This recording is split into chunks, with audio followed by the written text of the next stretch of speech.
Well, good morning, everyone. Happy Monday. Welcome to Power Talk. I am your host, Adrienne, and I am thrilled that you have chosen to join me here. And I've got a really great show, a fun show today for you because my guest today is Elizabeth Joyce. She's one of the world's greatest psychics. She's a spiritual healer, and she's lived an amazing life.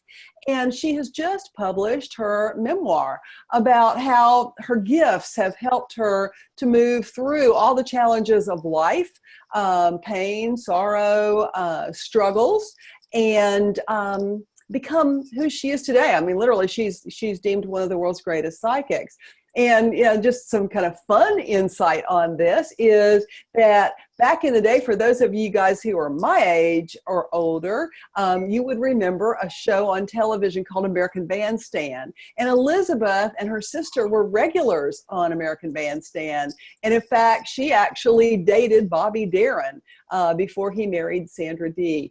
And he wrote the song Dream Lover about her. But today we're going to talk about Elizabeth's new book. She's written many books, but her new book is called Unlimited Realities. And it's an exciting story about opening to different possibilities and becoming the best that you can be. So welcome, Elizabeth. Well, thank you. It's a pleasure to be here. Yeah. So what made you decide to write your story? I mean, you've written all kinds of books about helping people to develop their gifts and all that kind of thing, but this one's your story. This story goes way beyond being earthbound. This story is about how we should live as human beings, and it gives us the key to the link that has been missing for thousands of years, and that is our connection to the divine. Yeah. I dreamt about this book in 1982. I was in Allendale bringing up my children, and I had a dream about a beautiful stained glass window. It was a huge circle, and in the center was the peace stuff with the bomb, the branch, and it was in gorgeous flaming color, except for the little part down in the corner. And I knew that that was a part of life that I still had to live.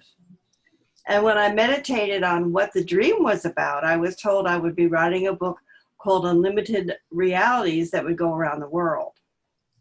That was in 1982. Mm-hmm. And now here we are in 2017, and it finally got finished. Now, had you been writing your book all this time, or just living it? Well, I lived it and I wrote it as I lived it, of course. Yeah. There's some incredible things in there. But it does show you that when we're in trouble, when something isn't going our way, or when we feel devastation, lack of food, lack of money, lack of everything, the only thing that you can do is go within. Getting angry and blaming others doesn't work. You go within. And that's when things start to move and smooth out for you. You know, that message has been around since time immemorial. Right, but nobody listens. Nobody cares. Exactly. You know, it's interesting. My daughter is extremely fundamentalist, and so and she's going through some challenges of her own right now. And so to be supportive of her, which is why I moved to Tallahassee, I go to church with her on Sunday because that's what she wants. And it's a Baptist church, which is not. I was brought up New England Baptist. Yeah, but that's, I'm more spiritual metaphysical, so I'm really learning a lot by getting other points of view.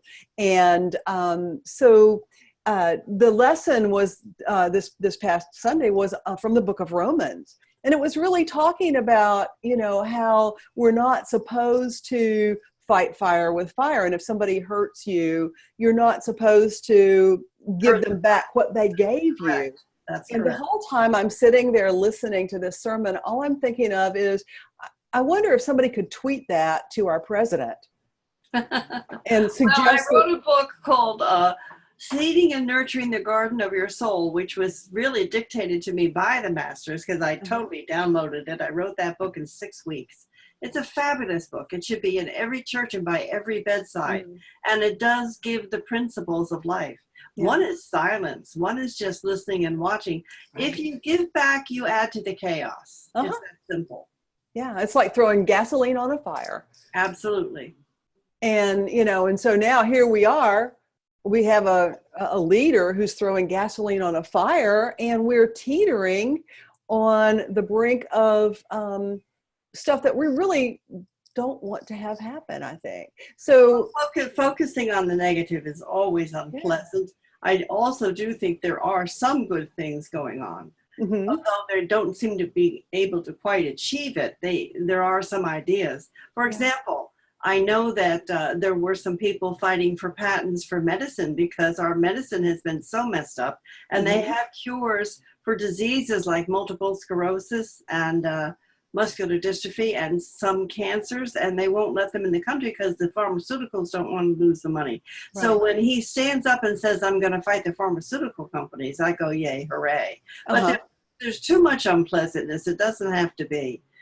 Exactly. It really doesn't have to be. We really should start. We have to totally redo the health plan on both sides because the health plan is inappropriate. And it got taken away from the doctors and the people in the late 1960s. I'll never forget it. I had a 5-year-old son, and I knew he was going to be a doctor. I was married to a pharmacist. And we looked at each other and said, all of the decisions have been taken away from the doctors. Why do I want a nurse who works for a corporation talking to me on the telephone? Yeah. It's ridiculous. Yeah, and I remember those times. I grew up in those days. And I remember my pediatrician would come to my house. That's right. House calls. But then Dr. Spock came along and blew it out of the water.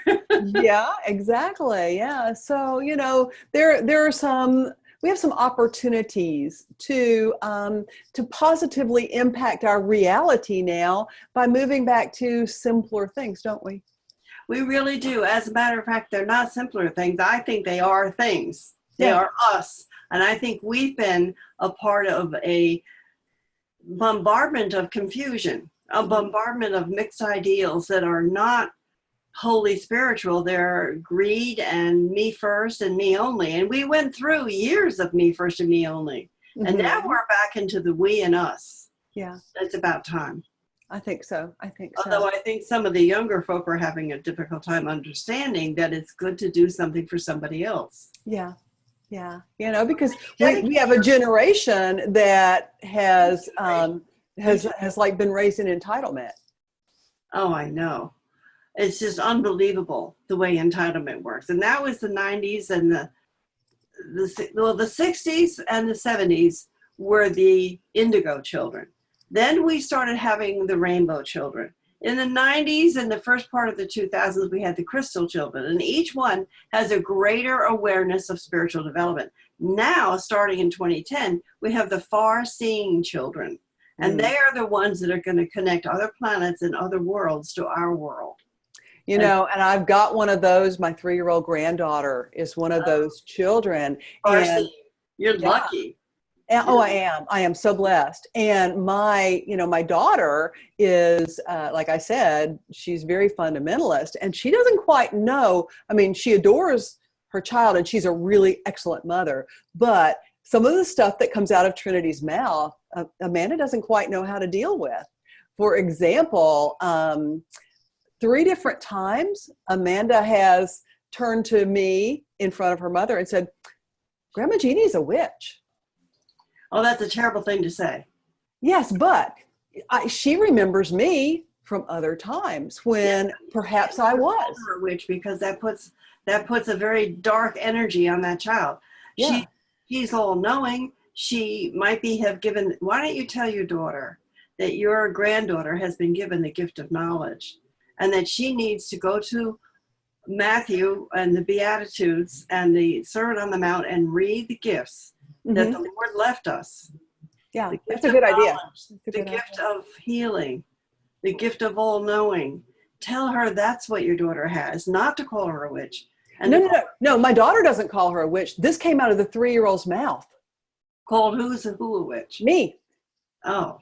Yeah, and she's not heard those words. But, yeah, I was going to say, how did she ever know the word? I don't know, because all she watches, all that she's allowed to watch are Veggie Tales and biblically based things on television. And came out, and you said back? I just looked at her and smiled. I didn't want to negate her or argue with her in any way, shape, or form. But, I probably have been a witch, and she has known me, I'm sure, in other lifetimes. Could be. Yeah. And then when I moved down here, the day that I moved down to go out and look for a house, Amanda told Trinity that Grandma Jeannie was going to go get a house to live in Tallahassee. And Trinity goes, "Oh yeah, Mama, Grandma Jeannie lives in a pyramid." So I think she remembers me from an Egyptian lifetime as well. Have you read the book Initiation? Oh my God, yes. I love that book. I do too. Yeah. Yeah, well, I went to Egypt, and I went because I was asked to draw what was under the Sphinx. Mm-hmm. So I went with my teacher, Mark Tremblay. He's from Quebec, Canada, mm-hmm. with Dr. Shore and the Edgar Cayce Foundation, and as I said, the University of Florida. They sponsored us. And we went to Egypt for 3 weeks, and we did draw what was under the Sphinx.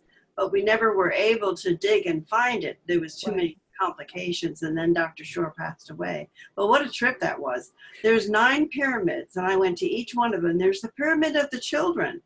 Mm. And what I think the whole idea was in Egypt was that you started with Pyramid 1 on your spiritual development, and if you got to the big pyramid, you had made it as an initiate. Yeah, that makes sense. So they were kind of like graduation type things. So what is under the Sphinx? I have to know. There's passageways, and there's the Hall of Records. Okay. It's in my book. Okay. The Egypt chapter. Oh, I didn't read that part yet. So I'm still working on your book. Yeah, your book has a picture of it. I beg your pardon? Your book requires pondering. It's not something that you can just sit down and read it cover to cover in an evening. None of my books are that way. Yeah, because there is a lot of deep information. You process as you read the book. Isn't that wonderful? Absolutely. Yeah, I love that. We're making a movie. Cool. And we're hoping that my friend, who's been a friend for years, Shirley MacLaine, is going to narrate it. All right. So that would be great, wouldn't it? And we have so many special effects now that we can have, picture this, 400 people in a theater work their chakras during the movie. Ooh. Yeah. Do you know who that's going to wake up? Like, hello. Exactly. Yeah. And I listen to my guidance. I mean, I do everything. I try to walk in surrender to spirit constantly. And so when I was guided to move to Tallahassee, I really, on the surface, it was to be a support to my daughters going through some healing crisis. Yeah, but it's safe. Do you know that I was given the 7 safe places of the earth once the floods came, and one of them is Tallahassee, Florida? Really? No, I didn't know that. Yeah, it's cool. Mount Shasta, Austin, Texas, Asheville, North Carolina, Tallahassee, Florida, and the 3 New England states, Maine, New Hampshire, and Vermont is where everybody's going to be wanting to move to, and upper New York State along the St. Lawrence River because it's safe. Interesting. What I found since I've been here, though, Elizabeth, is that I think that part of my journey here is to help Tallahassee to wake up. There's not a spiritual metaphysical community here. And there's no bookstores. Because of the fundamentalists. What I'd like to see you do, or they'll throw you out of town, is to open it up in the name of the Lord. Yeah. Open it up to enhance what the disciples were trained to do. Mm-hmm. When Peter went to the Lord and tapped him on the shoulder when he thought he was asleep, the Lord looked at him and says, "Don't you know I'm communing with my Father?" He was in meditation. Right, yeah. And they didn't know how to say that word back then. And there's so many things in the Bible that are way beyond what it has been translated to do. Exactly. That if people could begin to realize that, now you've got something going for you. Yeah, I think that I'm here to be a bridge. Yes. So I'm just going to, yeah. And so my prayer last night as I was doing a Bible study with my daughter of 2 Timothy was, favor me, God. Show me what I need to do. Favor me. Show me what I need to do. Okay, so how about this? Your will is my will. I walk your path. Yeah, exactly. That's what I say every day. That's my new mantra. Absolutely. Thy will is my will. I walk your path. Yeah. Because really, it's easier when we do it that way. And of course, the thing that I'm worried about, and I don't know if you're aware of, which I should mention because so many people are watching, is that many people are being taken over by evil. Mm-hmm.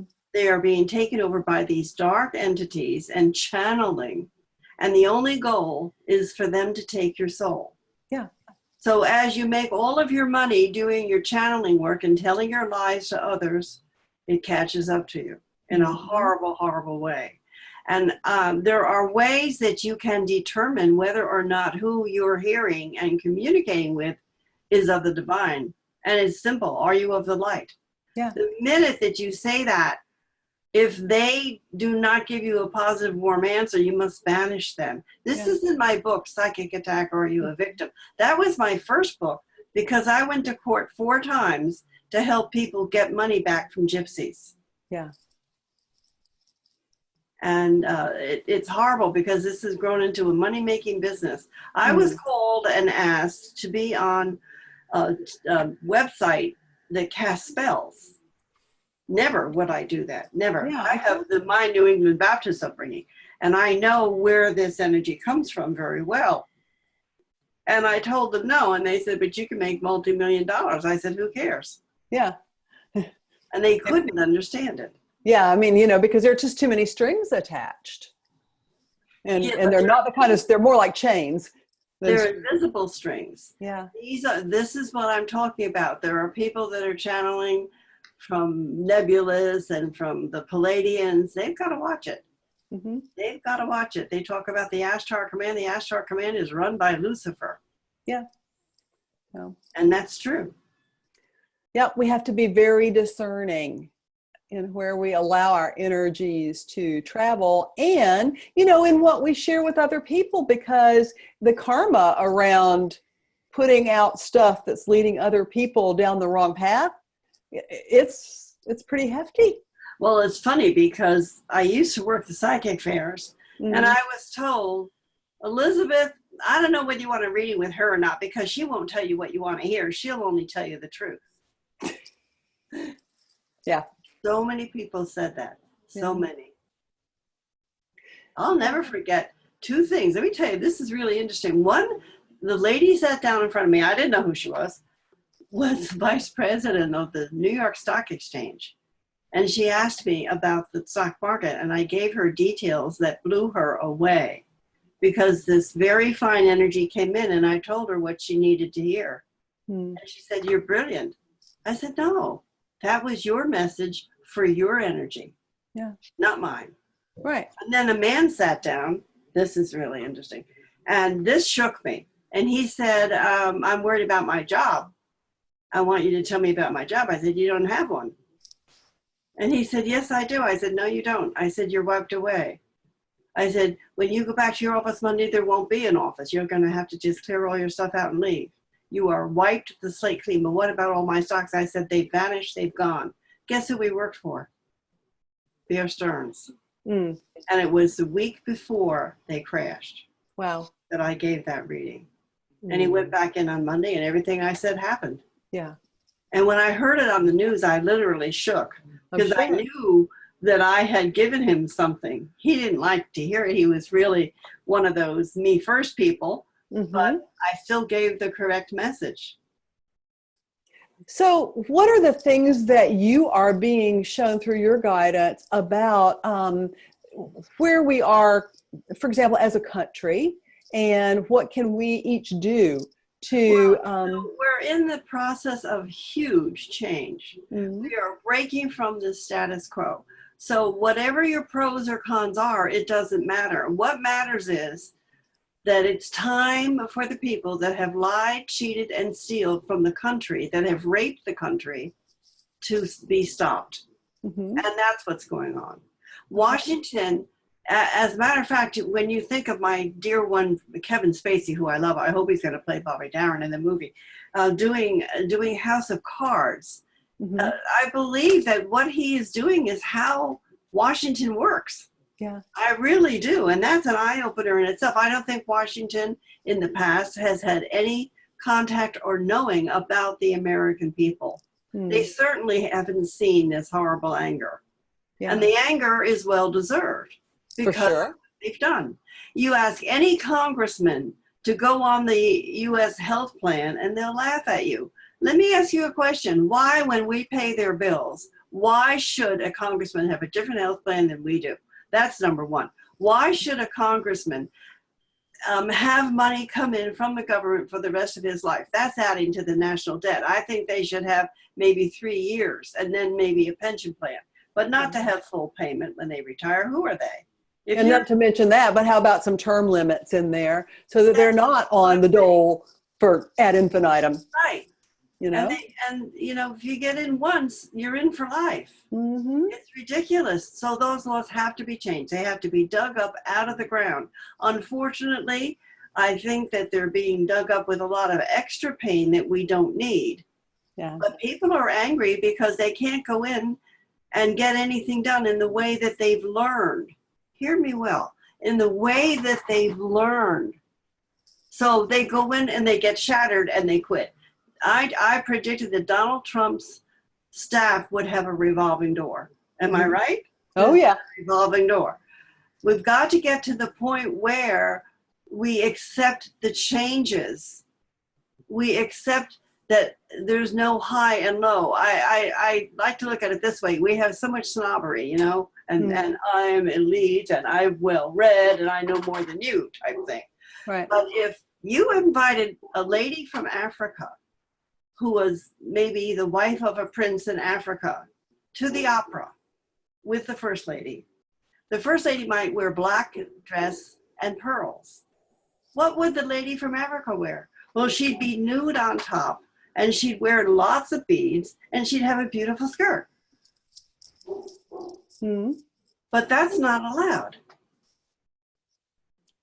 Yeah. That makes her dumber than everybody else. That's ridiculous. Absolutely ridiculous. When you think of that parallel and honoring everybody with wherever they are, we have to honor people where they are. Kindergarten, first grade, or second grade. They're not doing it. Yeah. They're taking sledgehammers and beating them up and making them and forcing them to change. That's not the way to do it. When we find a new culture, like there was a new culture found in, I think it was in the Pacific Ocean, that they had never, mankind, you know, now the technology has not penetrated them. There's 200 people that live on top of a mountain and they found them and they're trying to bring in all these new things. Well, did they ever think that if they sat with the grandfather or sat with the man that handles the medicine that they could learn something? Yeah. And I did that. I went out to Flagstaff, Arizona, and I sat with grandfather and the Hopi tribe because part of my background is Indian.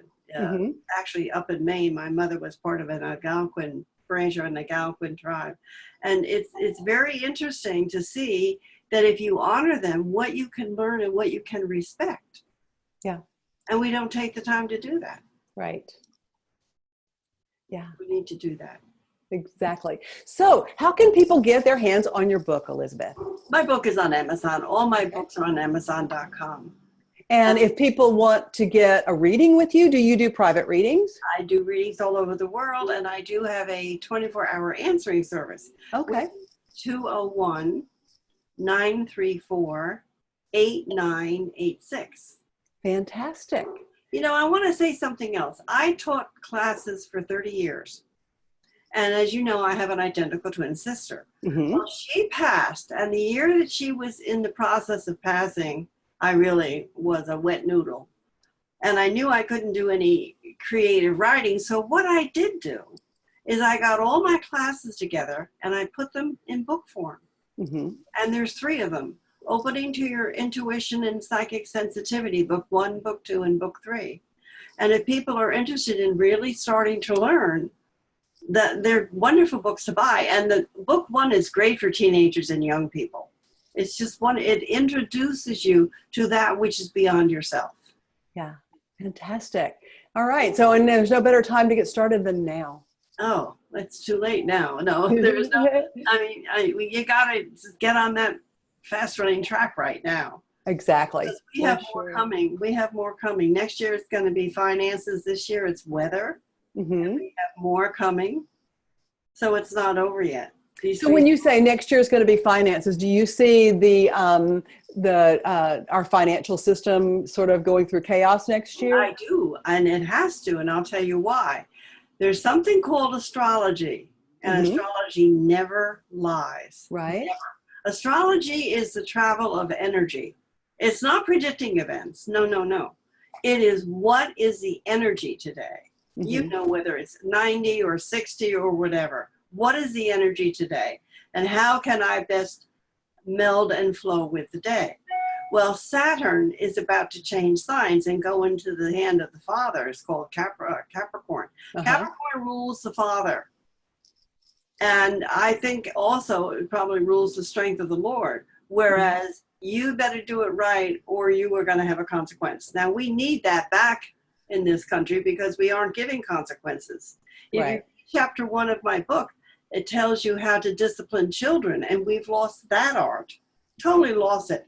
So corporations will be involved and banks will be involved. I don't know if you know it, but there's a very important banking law that's going to be passed October 1st. It goes into effect. It already was passed. And it's going to put clamps on our money. We're not going to be able to draw out money that we want. We're not going to be able to have more than 5,000. It used to be 10,000, but now it's 5,000. And they're trying to get us onto virtual money, onto the computer. The minute that we agree to go on to virtual money, we have lost our freedom. The minute that we In order to prepare for this, should we get our money in cash? Yes, ma'am. Okay. Yes, ma'am. We need to buy gold and silver, and you should have at least $5,000 in the house. Mm-hmm. And you need to be aware. I did a whole show on this on my show called Let's Find Out on bbsradio.com. Mm-hmm. And you can go to Let's Find Out on BBS and download that show because I did a whole hour of information and what to do. Okay, perfect. Very good. Well, thank you so much, Elizabeth, for joining us today and sharing your wisdom with our viewers. And so, viewers, get her book, Unlimited Realities, on Amazon.com, and just get to know Elizabeth Joyce. Thank you so much. Thank you. And next week, my guest is going to be medical intuitive Patty Conklin. So join me then. And until then, remember, people who take responsibility for their lives create the reality they desire. Ciao.